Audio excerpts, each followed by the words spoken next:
안녕하세요. 사사기 6장 1절로 10절 미디안의 압제, 하나님의 책망입니다.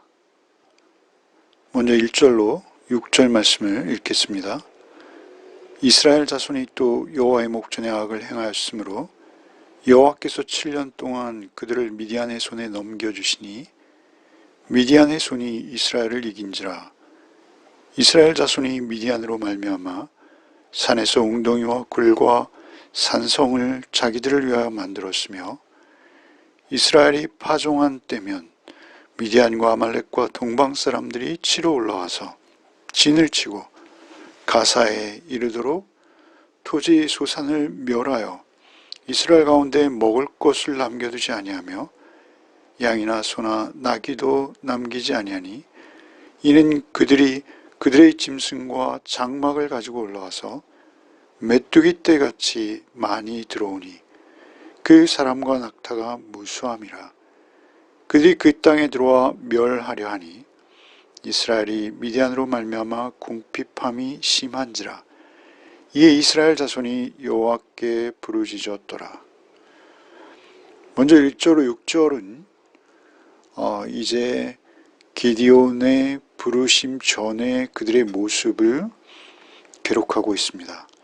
역시 우리가 잘 아는 사사기의 그 반복되는 죄와 돌이킴의 과정, 그 과정이 이제 새롭게 막 시작되는 것이죠.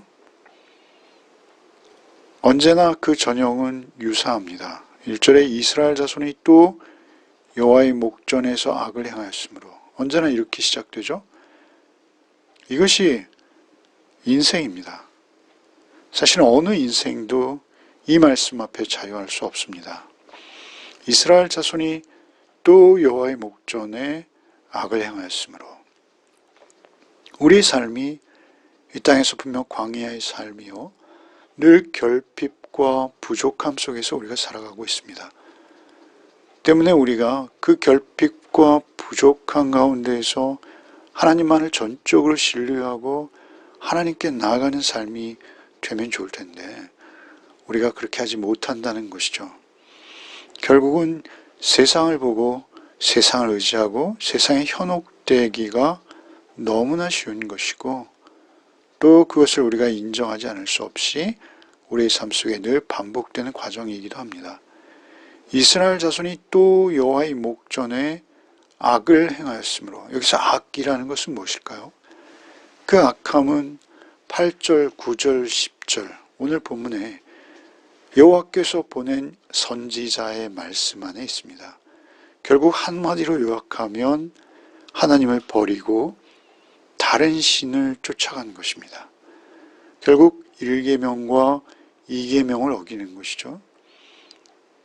하나님 외에 우상을 섬기고 우상을 만드는 것입니다.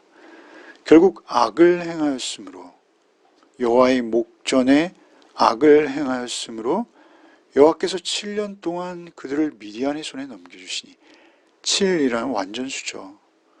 그 7년 동안 그들을 미디안의 손에 넘겨주셨다는 것이죠. 악을 행함으로 그들이 미디안의 손에 넘겨졌다라는 것입니다. 미디안이 강하고 엄청나서 이스라엘을 손에 쥐고 마음대로 요리할 수 있었던 것이 아니라 하나님께서 넘겨주셨다라는 것이죠. 미디안의 손이라는 것은 미디안의 힘을 의미하는 것이죠.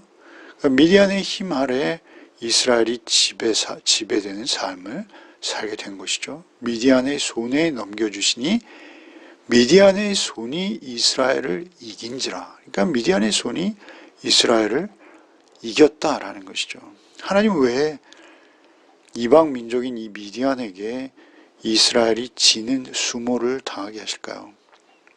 우리가 오늘날 성도가 또는 교회가 이토록 연약한 모습을 보이는 이유는 오직 하나입니다. 그것은 우리가 하나님의 공의와 사랑을 쫓는 자가 아니라 세상의 이익과 세상의 힘을 추구하다가 우리가 세상으로부터 지배를 받고 세상의 착취를 당하고 세상의 이용의 대상이 되는 것이죠. 우리가 하나님의 인격과 성품대로 회복된 하나님의 형상대로 살 때 우리가 경제적으로 복을 받을 수도 있고 그렇지 않을 수도 있습니다. 그럼에도 불구하고 우리는 하나님 안에서 하나님의 뜻을 쫓는 자주적인 삶을 하나님으로 인해서 살아낼 수 있는 것이죠. 하나님의 말씀에 온전한 순종으로 하나님의 나라를 세우는 삶을 살 수 있는 것인데, 그렇게 살지 못할 때 하나님께서는 우리를 그냥 두지 않으신다는 것이죠. 미디안의 손에 넘겨주신다는 것입니다. 그래서 오히려 힘들고 어려운 고난이, 안 당해도 되는 고난이 우리에게 온다는 것이죠. 미디안으로 말미암아 산에서 웅덩이와 굴과 산성을 자기들 위하여 만들었으며, 숨어 다니는 거예요. 대로로 다니지 못하고 뒷골목으로 다니는 것이죠. 산에서 웅덩이에서 굴과 산성을 만든 거예요. 사실 이것은 하나님께서 우리를 부끄럽게 하시려고 우리에게 창피를 주시는 것이 아니라, 우리가 하나님의 징계를 받아서 이러한 수모를 당한다면 그것은 오히려 복입니다. 그것은 하나님께서 내가 하나님을 떠난 것을 알고 하나님을 향해서 돌이키도록 하기 위해서 새로운 기회를 주시는 것이죠. 그것을 우리는 징계라고 할 수 있습니다. 히브리서 12장 7절 이하의 말씀이죠. 아들과 같이 너희를 대우하시다니 어찌 아버지가 징계하지 않는 아들이 있으리요. 징계는 다 받는 것이거늘 너에게 없으면 사생자요 친아들이 아니니라, 이렇게 말씀하시잖아요. 그러니까 우리가 하나님께 구원받은 하나님의 백성이 맞고 하나님의 아들, 하나님의 자녀가 맞다면, 예수께서 피로 값주고 사신 주님의 소유가 되었다면, 주님은 자신의 소유를 방치하지 않으십니다. 그대로 놔두지 아니하시고 그들에게 찾아오셔서 진리의 말씀으로 그들을 새롭게 하시도록 역사하신다는 것이죠. 그 새롭게 하는 과정은 성숙한 과정으로 나아가는 것인데요. 그것은 우리의 성화의 과정이 되는 것이요. 그것은 우리가 어렵고 힘든 것을 경험한 만큼 더 성숙하고 풍성하고 깊이 있는 신앙인으로 그렇게 나아가게 되는 것이죠.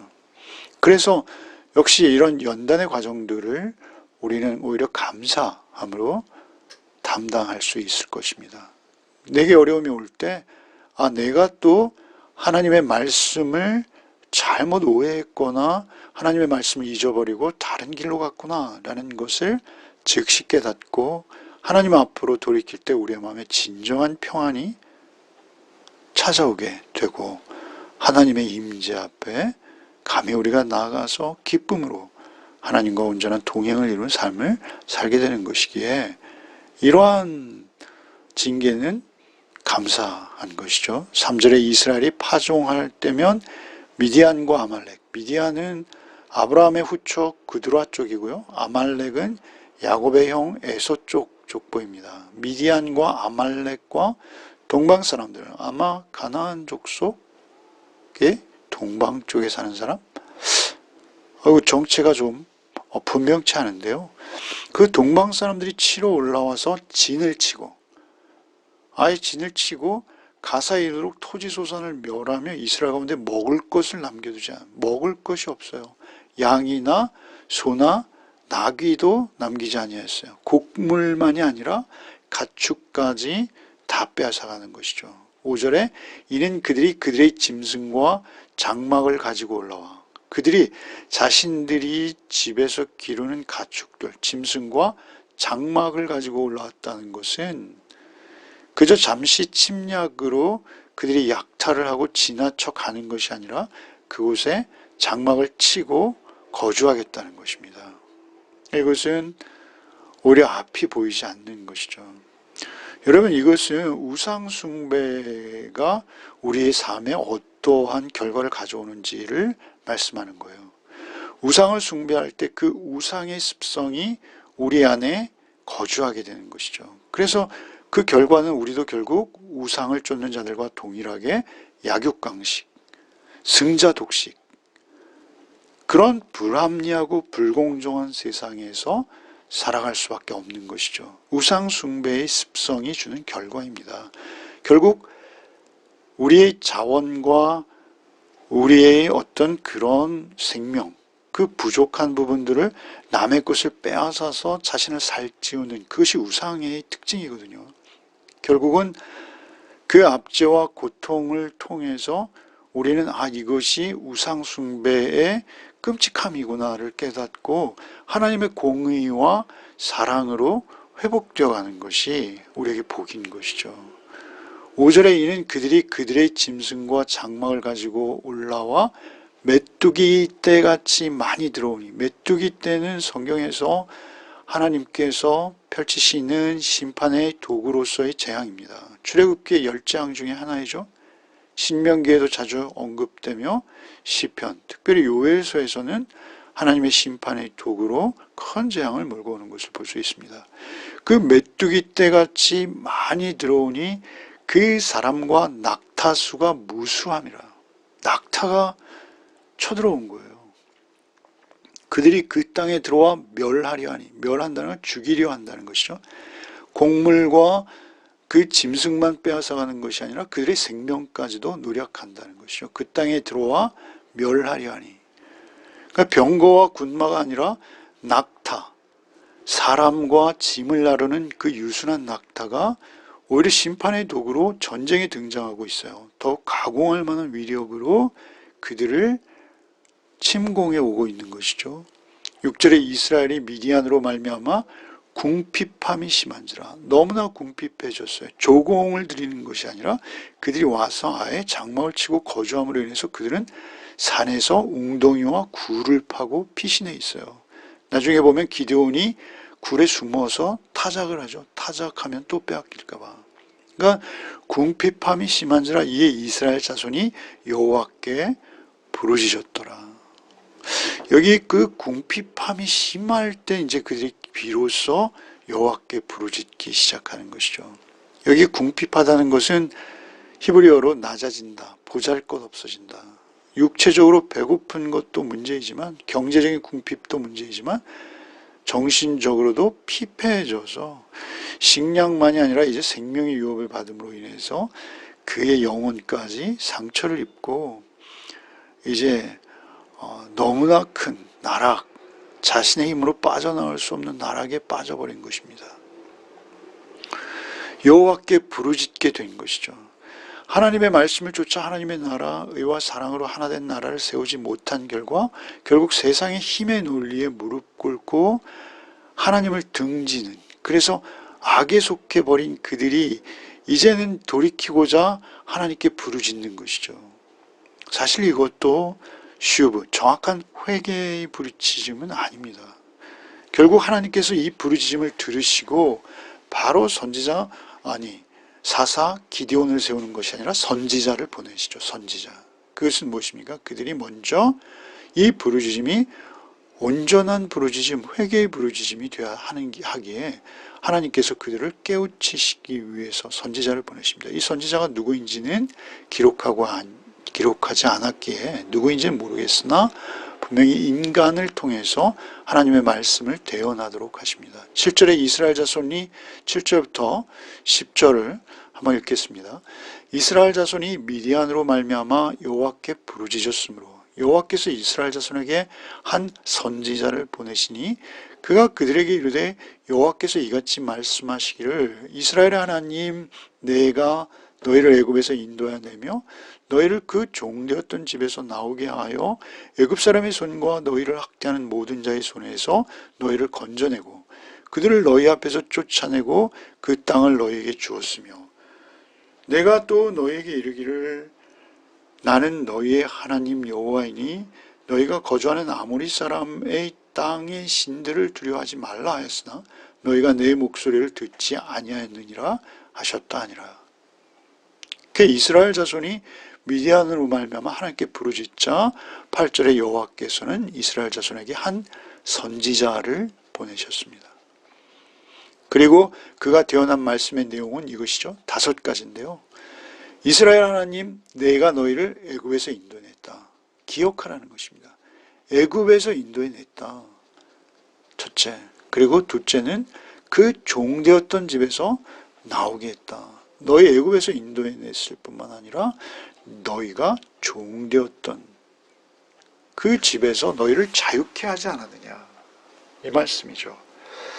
결국 우리가 늘 기억해야 되는 것은 우리가 하나님을 잊어버리고 하나님을 떠나는 것은 우리의 구원의 은혜와 감격, 그 감사를 잊어버린 때입니다.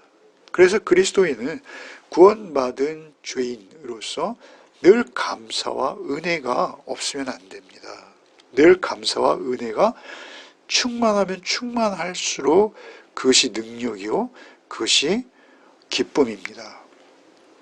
애굽에 인도해 내며 너희를 그 종되었던 집에서 나오게 하여 9절에 애굽 사람의 손과 너희를 학대하는 모든 자의 손에서 너희를 건져내고 그들을 너희 앞에 쫓아내고 건져내며 동시에 그들을 너희 앞에 쫓아내. 이 그들을 쫓아냈다라는 것은 이 가나안 족속을 말씀하시는 것이죠. 그리고 그 땅을 너희에게 주었다. 땅을 너희에게 주었다는 것이죠. 땅이라는 것은 늘 말씀드리지만 어떤 등기 권리증이 아니라 이 땅은 그 어떤 몇 평의 땅도 있지만 그것은 더 정확한 의미는 우리의 삶의 자리를 말하는 것입니다. 삶의 기회, 삶의 공간. 우리가 하나님의 의와 사랑을 쫓아서 하나님의 나라를, 하나님의 말씀에 순종하여 살아내는 그 삶의 자리, 그것이 땅이죠. 그 땅을 너에게 주었으며 내가 또 너에게 이르기를 나는 너희의 하나님 여호와이니 너희가 거주하는 아모리 사람의 땅의 신들을 두려워하지 말라. 그렇게 말씀하셨다는 것이죠. 아모리 사람의 땅의 신들, 그들이 땅의 신들, 그들도 땅이 있어요. 그들의 삶의 자리가 있고 삶의 기회와 공간들이 있죠. 그러나 그들은 그 땅의 신들은 우상입니다. 그 땅의 신들, 아모리 사람이라는 것은 가나안 족속 전체를 말하는 것입니다. 그 땅에 들어갔을 때 그 가나안 족속, 7족속, 그 7족속의 땅의 신들이 있는데 그 신들을 너희는 두려워하지 말라라고 말씀하셨죠. 농경의 신이죠. 비의 신이고요. 그러나 우리가 어제도 살펴보았습니다만 거짓 신이죠. 두려워하지 말라라는 것은 그 사람들의 삶의 원칙은, 그 사람들의 삶의 기준은 돈이요, 권력이요, 무력입니다. 힘입니다. 결국 힘으로 그들은 누군가의 자원을 빼앗아 오는 것으로 자기의 생명을 누리려고 하는 것이죠. 그것이 우상입니다. 그런데 결국 그들을 두려워하지 말라 하셨는데 여기 두려워하지 말라는 것은요, 그냥 그들이 무서워 그리고 스스로 쫓겨가 버린 것이 아니고요. 여기 두려움은 이 히브리어의 의미에는 경외함이라는 의미가 있습니다. 경외함. 단순한 두려움을 넘어서 그 바알신을 숭배하고 경외하는 거예요. 그러니까 두려우면서 동시에 사랑한다는 것이죠. 사모한다는 거예요. 그래서 그 땅의 신들을 두려워하지 말라 하였으나 너희가 내 목소리를 듣지 아니하였느니라 하셨다 하니라. 그러니까 결국은 그 우상의 설득력에 넘어가 버렸어요. 그래서 하나님의 목소리를 듣지 않게 되는 것이죠. 그러니까 결국 이 모든 것의 원인은 무엇이냐면 하나님의 목소리를 듣지 않은 거예요. 하나님을 사랑해야 되고 또한 내 이웃을 사랑하라 하셨는데 결국 그 음성을 쫓아 순종하는 삶을 살지 못하게 되는 거예요. 이것은 모든 인간이 동일합니다. 죄를 범하였음에 모든 사람이 죄를 범한 거예요. 하나도 하나님의 목소리, 하나님의 음성에 온전한 순종을 드리는 자들이 없었던 거예요. 그러니까 우리가 그 음성을 듣기 위해서는 하나님께 늘 겸손함으로 나아가 나를 구원하신 분, 그분 앞에 감사와 은혜로 무릎 꿇는 자, 그때 하나님의 음성이 들려오는 것이죠. 하나님의 음성이 들려올 때 하나님의 음성을 듣고 이것이 하나님의 음성이라는 것을 자각한 자만이 하나님의 자녀로서 하나님의 백성으로서 살 수 있다라는 것이죠. 그러니까 결국 말씀이 육신이 되신 예수 그리스도로 인해서 내가 그 피로 예수께서 십자가에 높이 달려 죽임당하심으로 내가 구원받았음을 믿는 자, 그에게 감사와 은혜가 있고, 그때 주의 음성이 진리의 말씀, 절대 진리로 내 주장과 내 생각과는 다른 하나님의 음성, 정말 살아계신 하나님의 음성으로 들려오기 시작할 것이요, 그렇게 하나님의 음성을 들을 때만 그들은 우상에서 자유하며 하나님의 나라를, 하나님의 백성으로 살아내게 된다라는 것이죠. 오늘 말씀을 통해서 우리가 기억해야 될 것은, 우리가 환난이나 어려움, 징계를 당할 때 우리가 오히려 기쁨과 감사로, 즐거움으로 나를 돌아보고 내가 하나님의 음성을 지금 듣고 있는가를 먼저 점검하는 것, 그것이 우리의 복이 된다라는 것이죠. 그래서 바울 사도께서는 로마서 5장 3절로 4절에 이렇게 말씀하시죠. 다만 이뿐 아니라 우리가 환난 중에도 즐거워하나니, 환난 중에도 즐거워하나니, 이는 환난을 인내는 연단을, 연단은 소망을 이루는 줄 알미로다. 안다는 것은 경험을 통해서요. 환난 중에도 즐거워한다라고 말씀하시죠. 기뻐한다는 것입니다. 환난을 어떻게 기뻐할 수가 있나요? 환난은 그러나 인내를 만들고, 인내는 연단을 가져오고, 그 연단은 결국 소망, 우리가 하나님의 온전한 백성으로 굳게 서가는 그 소망을 이루게 된다라는 것이죠. 여러분, 오늘 하루의 삶 속도, 삶에서도 우리 만만치 않은 삶의 자리들이 있습니다. 거기가 하나님의 나라가 되도록, 그 땅이, 우리가 살아가는 그 삶의 자리가, 우리에게 주어진 기회가, 그 공간이 하나님의 통치와 다스림, 의와 사랑이 느껴지고 감지되어지는 그러한 삶의 공간으로 우리의 삶의 자리를 살아내는 복이 여러분에게 오늘 하루도 있으시기를 바랍니다. 기도하겠습니다. 주님, 우리의 삶에 주님의 책망이, 주님의 징계가 있을 때 우리는 그것을 겸손히 받는 지혜로움을 갖게 하여 주옵소서. 오히려 그 어려움 속에서 하나님의 말씀을 순종하려 하여 하나님의 말씀을 내가 벗어난 것이 없는가 돌아보며 깨닫게 하셔서 하나님의 음성을 듣는 복이 우리에게 늘 있게 하여 주옵소서. 하나님의 음성만을 구하는 자들로 하루를 살게 해 주옵소서. 살아계신 주의 음성에 순종할 때 주의 의와 주의 사랑을 쫓는 자로서 허락된 하나님의 평강이 오늘도 우리 가운데 느껴지고 임하여 기쁨으로 주와 동행하는 하루가 되게 해 주옵소서. 예수 그리스도의 이름 받들어 기도드리옵나이다. 아멘.